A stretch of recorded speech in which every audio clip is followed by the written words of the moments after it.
Pandian store சீரியலில் அடுத்த வாரத்துக்கான எபிசோடில் நம்ம கோமதி இருந்துட்டு முத்துவேல் கிட்ட பேசலான்னு சொல்லிட்டு போகிறாங்க. ஆனால் அதுக்குள்ளே ஒரு வேலை இருக்குது அப்படின்னு சொல்லிட்டு அங்கேருந்து நழுவிட்டு போகிறாரு. அம்மா, உங்கள் கூட பேச முடியாதன்னு தவிச்சிட்டு இருந்தேன். ஆனால் நான் உங்கள் கூட பேசிட்டேன்.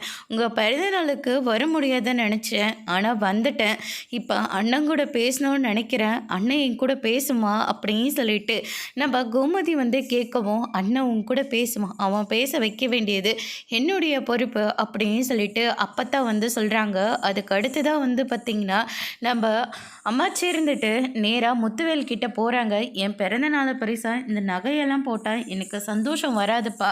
ஆனால் நீ கோமதி கிட்ட பேசினா கண்டிப்பாக எனக்கு ரொம்ப சந்தோஷமாக இருக்கும். இது மறக்க முடியாத பிறந்த நாளாக ரொம்ப சந்தோஷப்படுவேன். நான் இந்த நிமிஷமே கூட என் உயிர் போனால் கூட நான் அவ்வளோ சந்தோஷப்படுவேன் அப்படின்ற மாதிரி வந்து சொல்லிடுறாங்க. என்னத்தா நல்ல நாள் அதுமா இப்படியெல்லாம் பேசிகிட்டு இருக்க, உனக்காக தானே நாங்கள் இவ்வளோத்தையும் பண்ணிகிட்ருக்கோம். இந்த இந்த பிறந்த நாளுக்கு அவங்க வரக்கூடாதுன்னு நினச்சோம். ஆனால் உனக்காக மட்டும்தான் நான் அவங்க இங்கே வர சம்மதம் சொன்னேன். ஆனால் இப்போ நீங்கள் பேசுன்னு சொன்னால் என்னத்த அர்த்தம் அப்படின்ற மாதிரி முத்துவேல் வந்து சொல்லிடுறாங்க. அவங்க கூட பேசணுன்னு ஆசைப்பட்றாயா? யார் எந்த நிமிஷம் இருப்பாங்க இல்லைன்றதுக்கு இந்த உலகத்தில் வாய்ப்பே கிடையாது. அதனால் நீ அவங்க கூட பேசுப்பா அப்படின்ற மாதிரி சொல்லிடுறாங்க. கோமதி இருந்துட்டு அண்ணன் சொல்லிட்டு கையை பிடிக்கிறாங்க. முத்துவேல் இருந்துட்டு என்னை மன்னிச்சிடு கோமதி அப்படின்னு சொல்லிட்டு கோமதி கிட்ட மன்னிப்பும் கேட்குறாங்க. அதோட இன்னைக்கான பிரம முடிச்சிருக்காங்க.